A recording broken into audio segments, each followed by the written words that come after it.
सभी दर्शकों का प्रतिज्ञा 21 चैनल में हार्दिक स्वागत है। आज रीजनिंग विषय के अंतर्गत एक टॉपिक लिया है गणितीय संक्रियाएं। उसके प्रश्नों को हल करना सीखेंगे आज। तो आज का जो विषय है हमारा वो है रीजनिंग।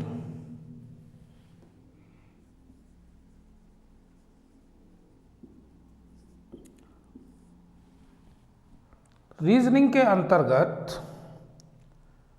गणितीय संक्रियाओं पर आधारित प्रश्नों को हल करना सीखेंगे और इसके लिए ज़रूरी होता है कि हम गुणा भाग जोड़ घटाना इसमें परिपक्व हों तो ये सवाल निकलेंगे। जैसे पहला क्वेश्चन लिया है, यदि गुणा का अर्थ प्लस, यदि गुणा का अर्थ प्लस यानी धन और भागित का अर्थ गुणा यानी जो डिवाइड है इसका अर्थ गुणा और प्लस यानी धन का अर्थ माइनस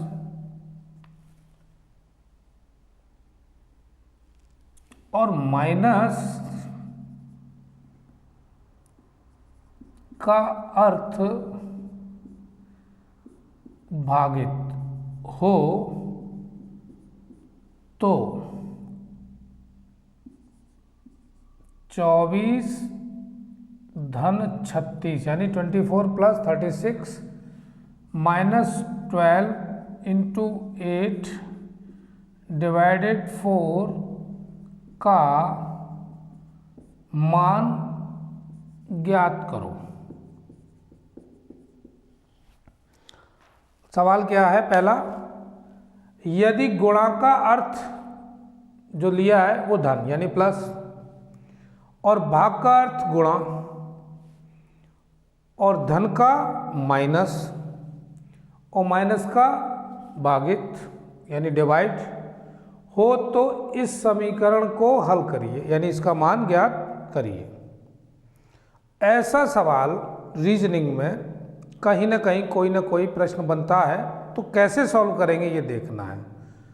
तो सबसे पहले काम हमारा ये है कि जो इन्होंने यहाँ पर सवाल के अंतर्गत अपनी शर्त दी है, यदि का मतलब कंडीशन है, शर्त दी है, अगर कहीं गुणा है तो भाई वहाँ पर धन का निशान लगा लो और कहीं भागित का निशान है तो वहाँ पर गुणा का निशान लगा लो और कहीं पर धन का निशान है तो ऋण का निशान लगा लो और ऋण का निशान है तो वहाँ पर भागित का निशान लगा लो।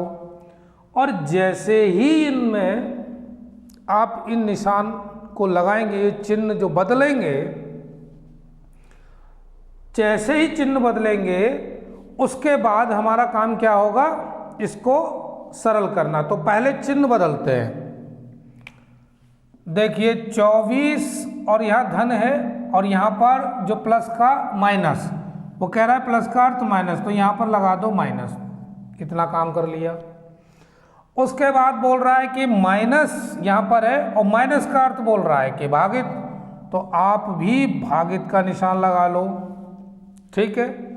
उसके बाद गुणा का चिन्ह है, अब गुणा की जगह पर यहाँ पर क्या है, अर्थ प्लस, तो यहाँ पर क्या लगा लो, प्लस यानी धन का निशान। ये हो गया 8। अब आ गया भागित, तो यहाँ बोल रहा है कि भागित की जगह पर यानी भागित का अर्थ है गुणा, तो तुमको क्या लगाना है, यहाँ पर गुणा का निशान।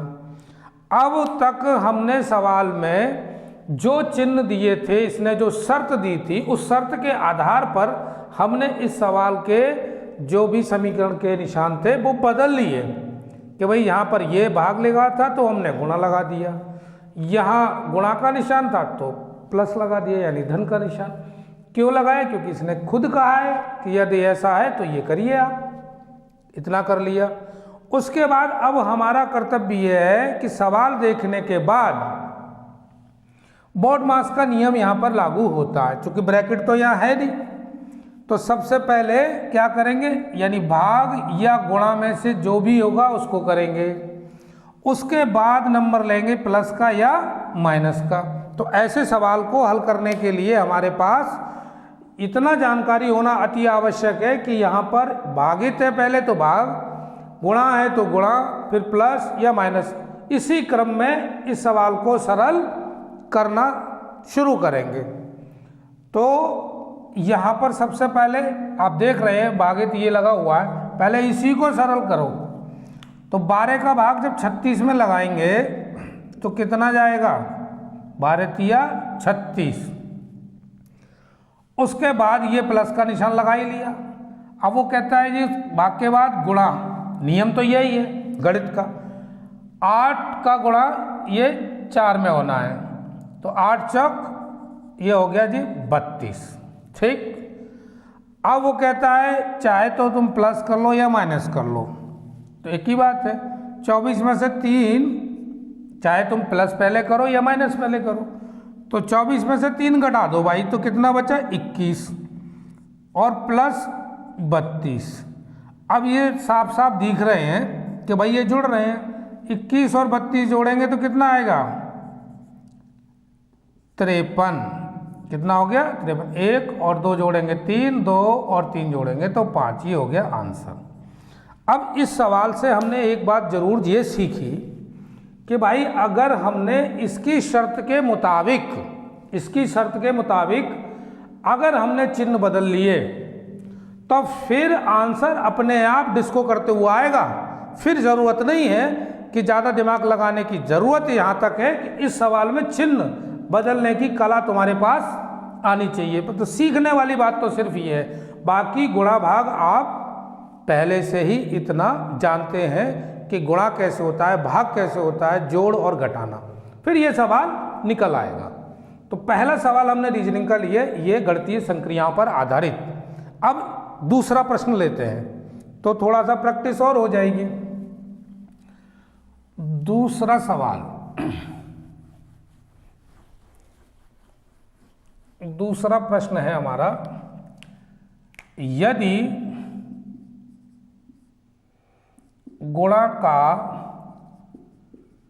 अर्थ ऋण यानी माइनस, कॉमा भागित का अर्थ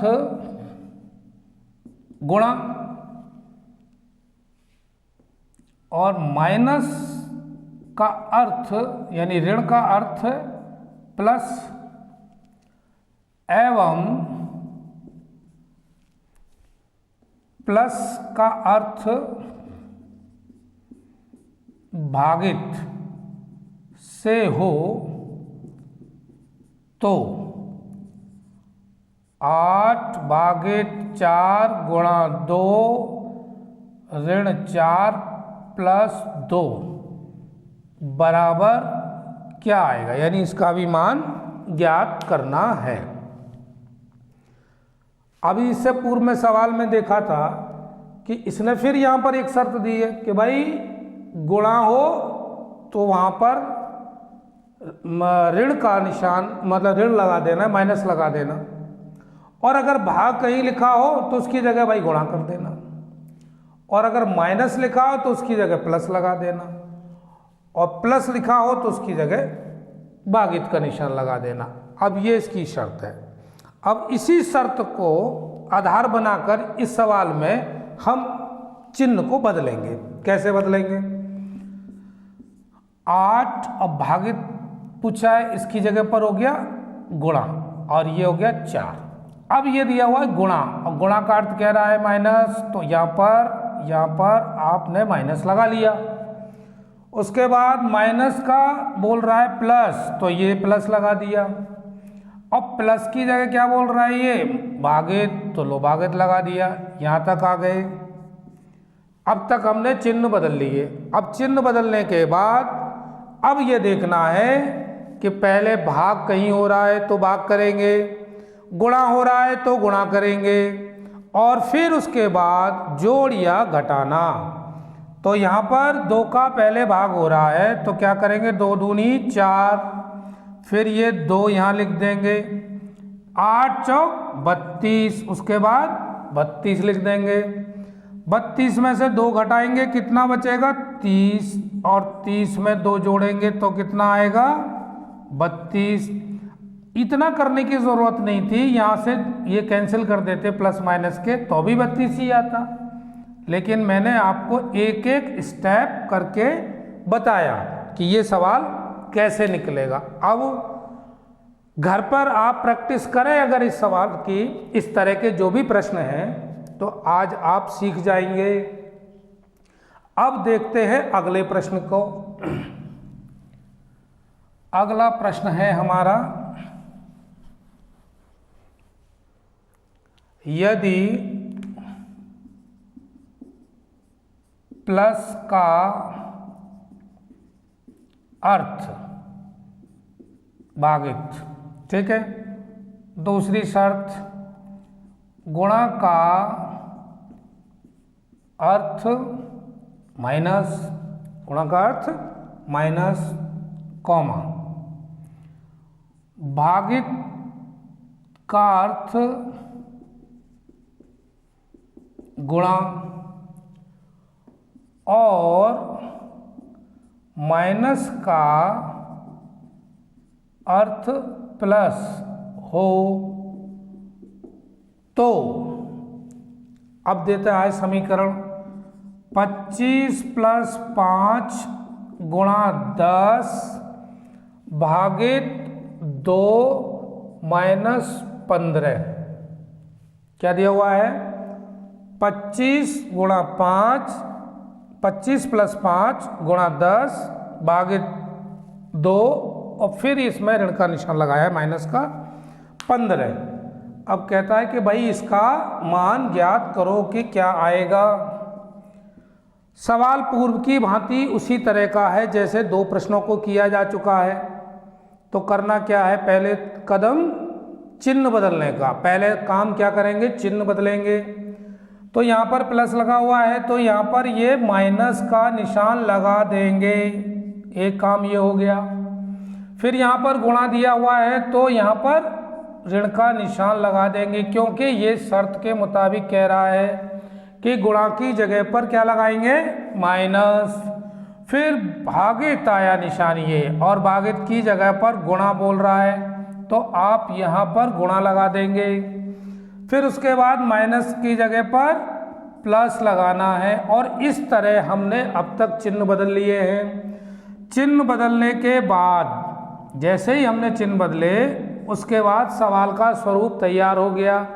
अब हमारा कर्तव्य है कि इसमें ये देखें कि गुणा भाग और जो चिन्ह दिए हुए हैं तो सबसे पहले भाग, फिर गुणा, प्लस और फिर माइनस का प्रयोग करते हुए पूरे प्रश्न को हल करेंगे।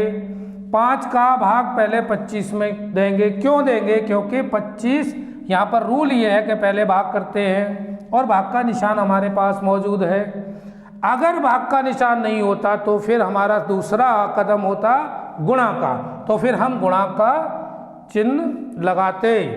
तो 5 का भाग जैसे ही 25 में करेंगे तो 5 25 5 आ गया, -10 गुणा 2 और ये +15 लिखा हुआ है। अब आपको नजर आ रहा है कि 10 का गुणा 2 में हो रहा है, तो फिर अगला कदम होगा कि इसका गुणा कर दें। 10 दूनी 20 +15। अब प्लस प्लस के 2 अंक दिए हुए हैं, कौन कौन संख्याएं हैं, 15 है और 5 है। तो भाई ये प्लस का 20 और ये माइनस का 20, जब दोनों को काटेंगे तो बचेगा कुछ नहीं, 0। यही हो गया आंसर। तो ऐसे सवालों को चिन्ह बदलकर और उसके बाद हम सरल करना शुरू करते हैं, और सरल जैसे ही शुरू करेंगे ये सवाल का आंसर ऑटोमेटिक आ जाएगा।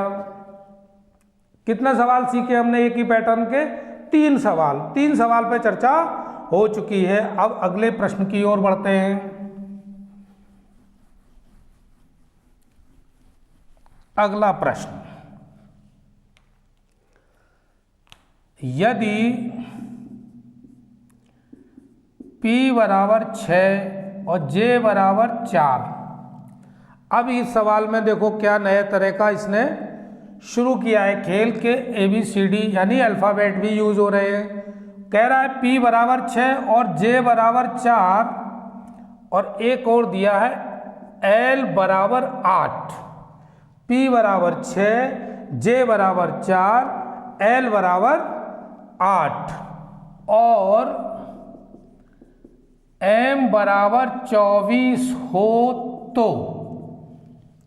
अब ये पूरा सवाल की कंडीशन दे दी उसने। अब सवाल क्या दिया है, तो M भागित L गुणा J प्लस P बराबर क्या होगा, इसका मान ज्ञात कीजिए। अब ऐसी दशा में फिर वही स्थिति आ जाती है कि हमको वहाँ तो चिन्ह की स्थिति थी, अभी से जो सवाल इससे पूर्व में किए हैं वहाँ चिन्ह बदलवा रहा था, लेकिन यहाँ कह रहा है P के बराबर 6 यानी P बराबर 6, J बराबर 4, L बराबर 8 और M बराबर 24। तो जो अल्फ़ाबेट है उसके सामने वही अंक लिखने हैं, लिख देंगे। क्या करना है, M के जगह पर 24 लिख दीजिए क्योंकि M बराबर 24 दे रहा है, और फिर भागित निशान है इसको ऐसे ही रहने देना है क्योंकि इसमें परिवर्तन की कोई गुंजाइश है ही नहीं। फिर उसके बाद L दिया है 8 क्योंकि L बराबर 8 और उसके बाद J बराबर कितना है 4, यहाँ पर 4 लिख लिया, फिर प्लस और P बराबर 6। ये हो गए सवाल की स्थिति। कब बनी है, क्योंकि जब हमने उसकी शर्त को पूरा किया। इस सवाल में चेंज क्या किया गया है, अल्फ़ाबेट की जगह पर अंकों को रखा गया है। ऐसा कहीं नहीं है कि पहले जो चिन्ह बदले थे कि प्लस की जगह माइनस और माइनस की जगह प्लस या डिवाइड की जगह इनटू, ऐसा कुछ भी नहीं है इसमें। इसमें क्या है, P बराबर 6, J बराबर 4। आपको भी यही करना है। M बराबर 24 है तो हमने 24 लिख दिया, L बराबर 8 दिया है तो 8 लिख दिया, J बराबर कितना दिया है 4 तो 4 लिख दिया। उसके बाद अब आती है आपके बौद्धिक क्षमता की स्थिति कि आप गुणा भाग करना जानते हैं या नहीं। यहाँ पर भी BODMAS का ही नियम लागू होगा, ब्रैकेट तो है नहीं।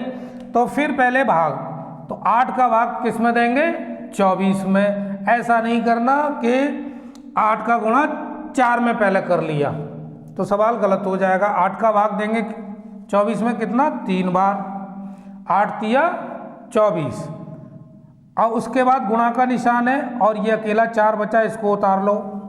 उसके बाद प्लस का निशान लगाएंगे 6। अब इन दोनों अंकों के साथ 4 और 3 के साथ क्या हो रहा है, केवल गुणा हो रहा है, तो इसके साथ आप गुणा कर लिए, 3 चौक 12 और 6 जोड़ देंगे। इसके बाद 12 और 6 18 हो गए और यही आपका आंसर हो गया। तो इस तरह का सवाल जब आता है तो सबसे पहला कदम यही होता है कि हम उसके जो चिन्ह दिए हुए हैं, जो निशान दिए हुए हैं, उनको बदल लेते हैं और उसके बाद सीधा सीधा आंसर आपके पास आ जाता है। अब लेते हैं इसी तरह का अगला प्रश्न। यदि R का अर्थ है भागित, अब ये अल्फ़ाबेट के साथ अंक थे, अब ये अल्फ़ाबेट के साथ चिन्ह दे रहा है। यानी यदि R का अर्थ है भागित, कॉमा Q का अर्थ है गुणा, कॉमा P का अर्थ है प्लस हो तो, ये तो दे दी पहले कंडीशन। उसके बाद सवाल 18R9P 2Q और फिर 8 और बराबर पूछा है क्या आएगा। तो फिर वही करना है क्योंकि यहाँ पर अल्फ़ाबेट कौन कौन से हैं और उनको क्या क्या बदला गया है। तो 3 ही है भाई, R भी है, Q भी है और P, और यहाँ पर भी R, P और Q। तो आपको करना क्या है, पहले 18 लिखेंगे, फिर R की जगह पर भागित का निशान लगाएंगे। उसके बाद 9 लिखेंगे और P का अर्थ है प्लस, तो आप प्लस का निशान लगा देंगे, फिर 2 लिख देंगे। Q का अर्थ है गुणा, तो लो आप भी गुणा लगा दीजिए और बाकी अंक भी लिख देना है। तो 18 भागित 9 प्लस 2, फिर उसमें इंटू 8 यानी गुणा का निशान हो गया। अब आप चेक कर लो सभी निशान सही विधिवत तरीके से प्रयोग किए गए हैं या नहीं। R बराबर भागित है तो R की जगह हमने भागित का निशान लगा दिया। P बराबर प्लस दिया हुआ है P का अर्थ, तो हमने P की जगह पर प्लस लगा दिया। ऐसे ही Q का अर्थ है गुणा, तो हमने Q की जगह पर क्या गुणा का निशान लगा दिया।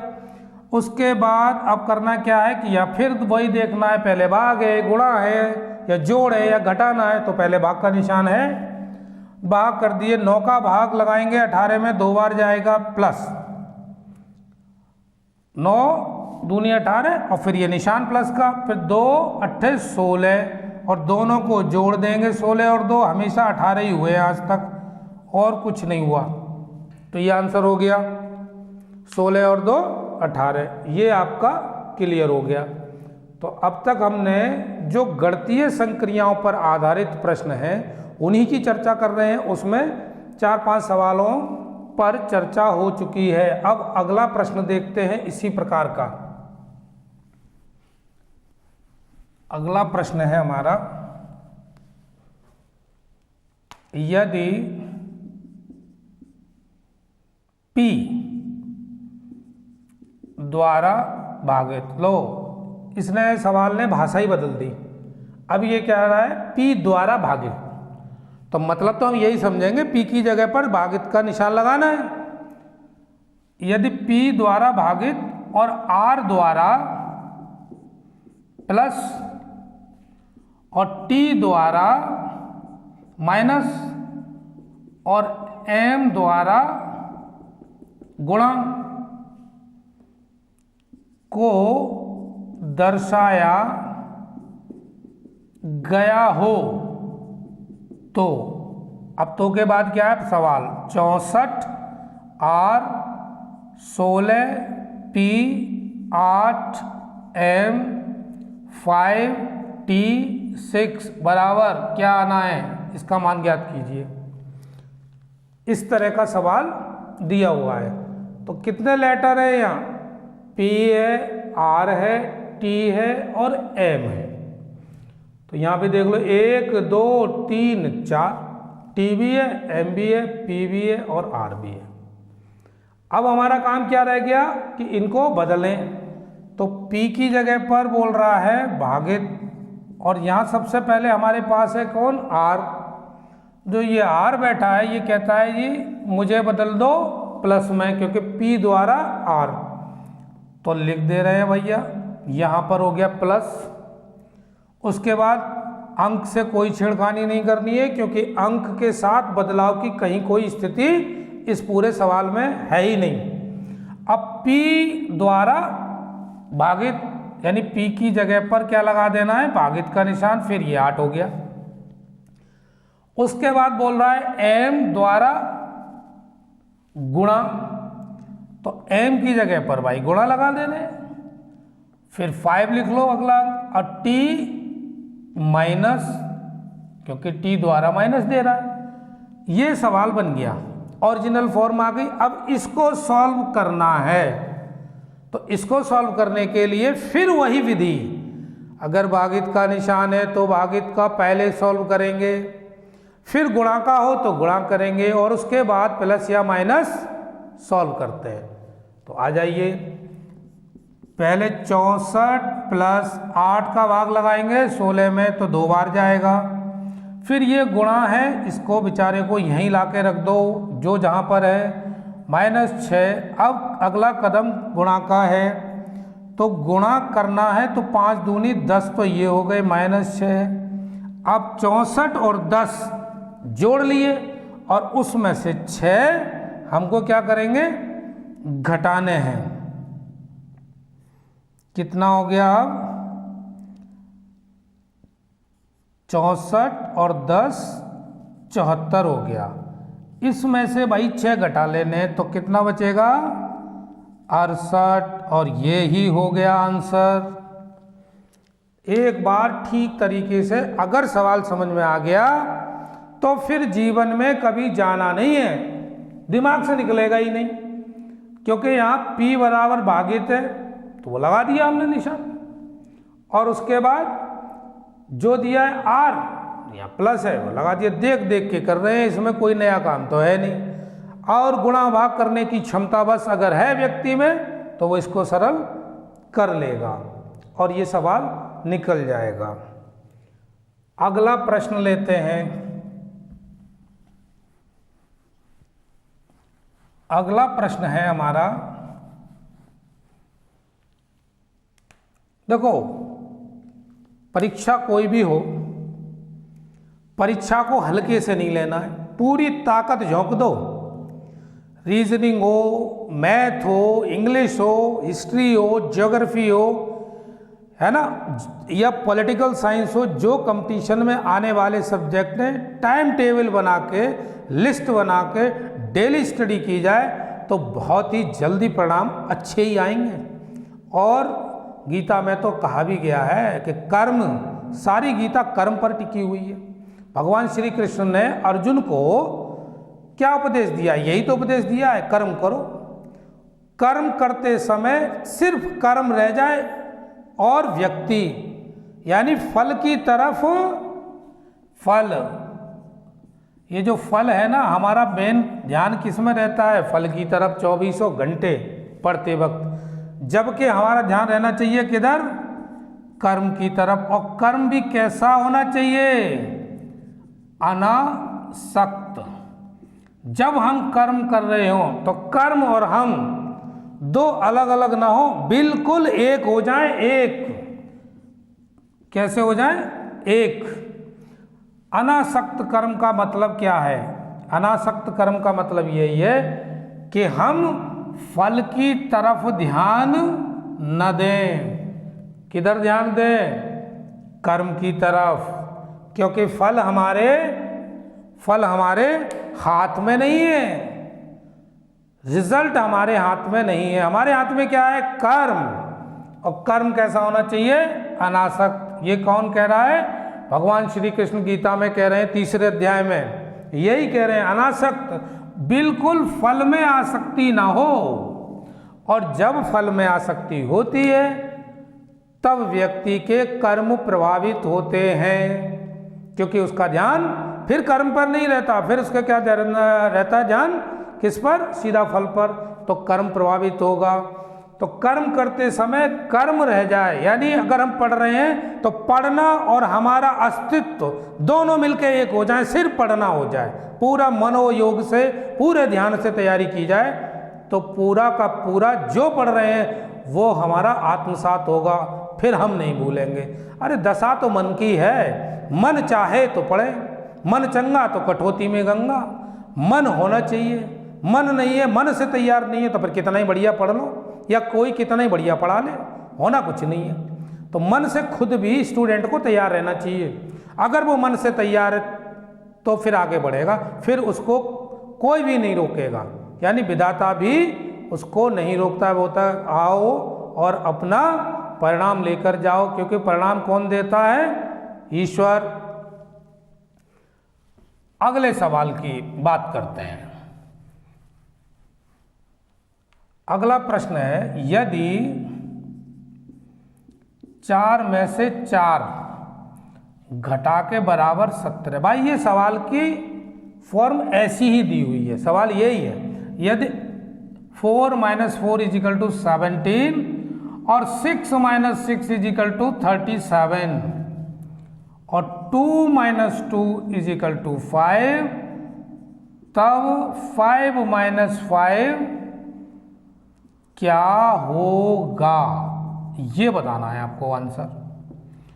अब इस सवाल को देखो और देखते ही ये सवाल खुद ही चीखने चिल्लाने लग जाएगा कि मैं ऐसे निकलूंगा, यानी इसका आंसर इसी में छुपा हुआ है। 4 में से 4 घटा के कहीं 17 आते होंगे, तो दिमाग जब हम देख रहे हैं तो 4 × 4 = 16 और 16 में 1 जोड़ दिया तो कितना हो गया? 17। 6 माइनस 6 37 दे रहा है। अब 6 में 6 का गुणा करेंगे तो कितना आएगा 36 और एक जोड़ेंगे कितना आएगा 37। बहुत ही दिमाग से सवाल निकाला है इसने भाई। 4 गुणा 4 बराबर कितना हो गया 16 प्लस 1 बराबर कितना हो गया 17। एक वैल्यू ये, और इसी पैटर्न पे ये 6 into 6 is equal to 36 plus 1 is equal to 37। फिर तीसरा पैटर्न देखो 2 इंटू 2 इज इक्वल टू 5, तो यहाँ पर कितना होता है 4, 2 दूनी 4 प्लस 1 इज इक्वल टू कितना हो गया 5। भाई यही पैटर्न तो दिया है, और इसी पैटर्न को देखकर अगला जो है 5 इंटू 5 जो माइनस लिखा हुआ है इसको हम क्या करेंगे गुणा का निशान लगाएंगे, और 5 का 5 में जब गुणा करते हैं तो कोई नहीं रोकता 25 आने से, 55 25 और उसमें 1 जोड़ दो तो कितना हो गया 36। अब सवाल को फिर देख लो, चेक कर लो भाई ऐसा ही आएगा या इसमें कुछ परिवर्तन होगा। 36 नहीं भाई 25 और 1 26 होते हैं, सॉरी। 4 गुणा 4 16, 1 जोड़ दिया भाई 17 हो गया। 6 गुणा 6 36 होता है, 1 जोड़ दिया 37 हो गया, यही लिखा है। 2 गुणा 2 4 होते हैं, 1 जोड़ दिया 5 आ गया। तो इसमें भी हमने यही किया, 5 गुणा 5 25 और फिर उसमें 1 जोड़ देंगे 26, तो आंसर हो गया यही 26 आंसर हो गया। ऐसे प्रश्न भी आए तो उसको सरल करते हैं, तब पहले देखते हैं कि ये किस पैटर्न पर है। तो इसने 3 दे रखे, देखते ही ये प्रश्न खुद बताएगा कि आंसर कैसे आएगा। अब लेते हैं भाई अगला सवाल। अगला सवाल है हमारा, वो थोड़ा सा इससे भिन्न है। 17 माइनस 3 यानी 17 minus 3 into 6 is equal to 45 समीकरण के लिए उपयुक्त चिन्ह क्या होने चाहिए। लो जी, ये दे रहा है सवाल। अब उपयुक्त चिन्ह भी चेक कर लेते हैं।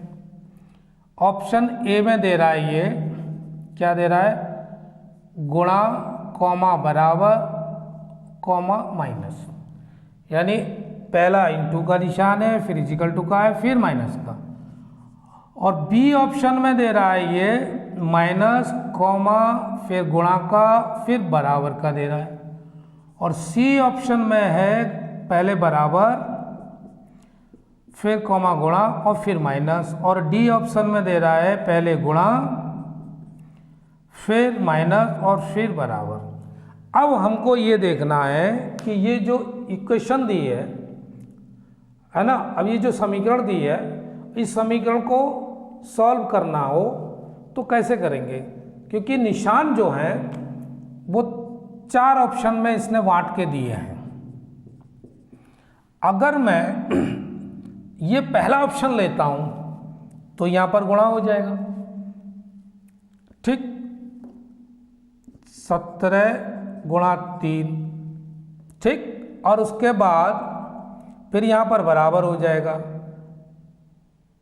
फिर 6 हो जाएगा और फिर माइनस हो जाएगा 45। अब दोनों तरफ का सॉल्व करेंगे, जन्म गुजर जाएगा, बराबर नहीं आएंगे तो दूसरा ऑप्शन लेंगे।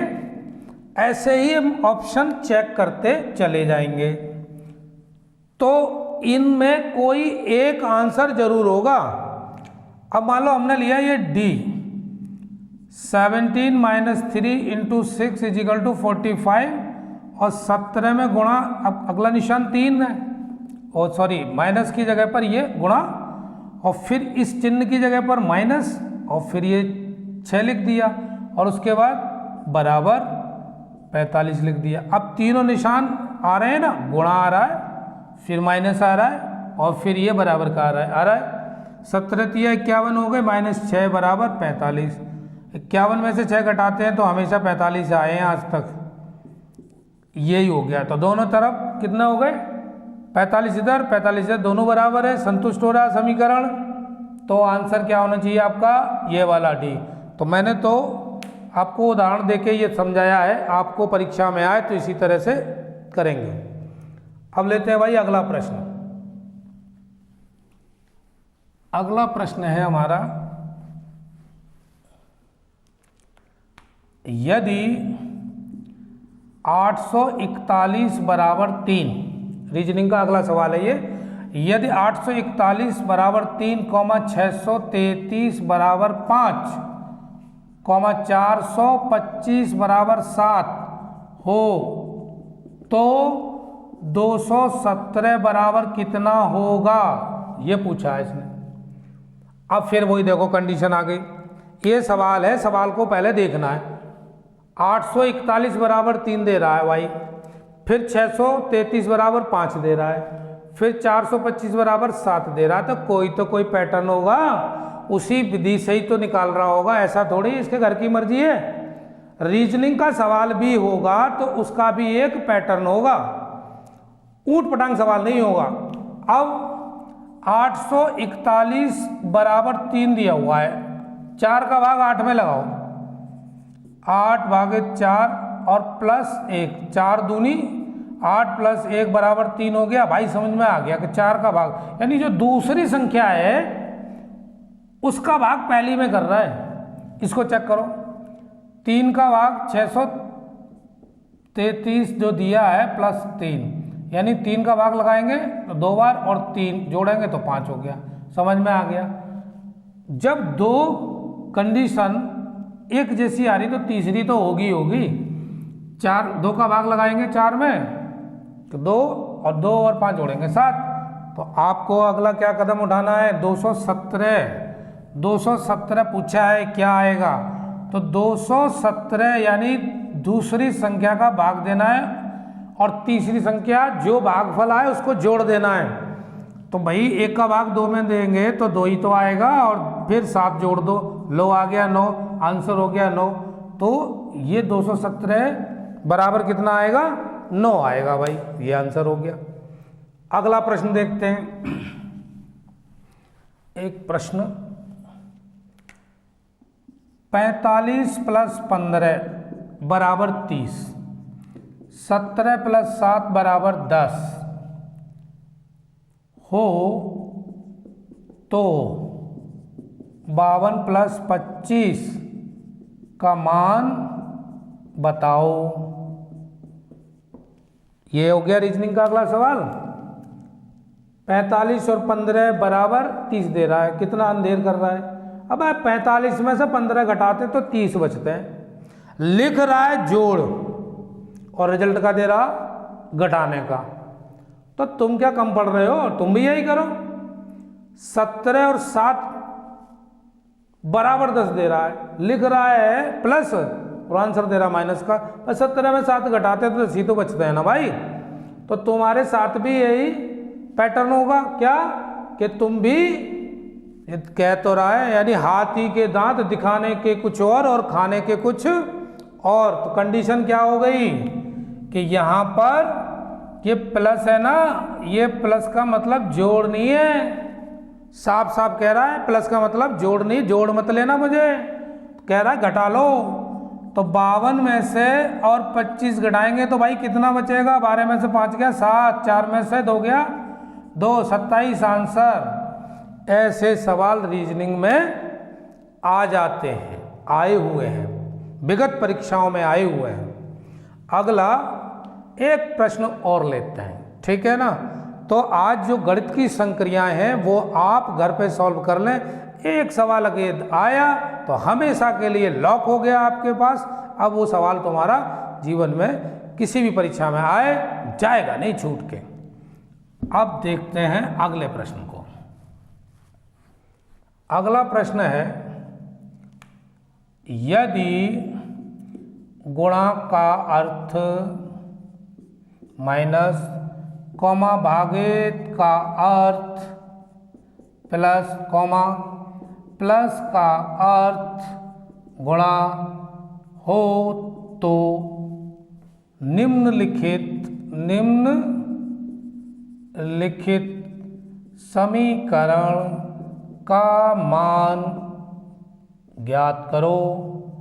बिल्कुल कर लेंगे। कैसे? अभी देखते हैं। 16 गुणा 5 भागित 5 और प्लस 3। लो, यहाँ पर बोर्ड मास में वो भी इच्छा पूरी हो गई, क्योंकि ब्रैकेट नहीं आया था अब तक किसी सवाल में, तो इसमें ब्रैकेट भी प्रकट हो गया। अब इस सवाल को करना है सॉल्व।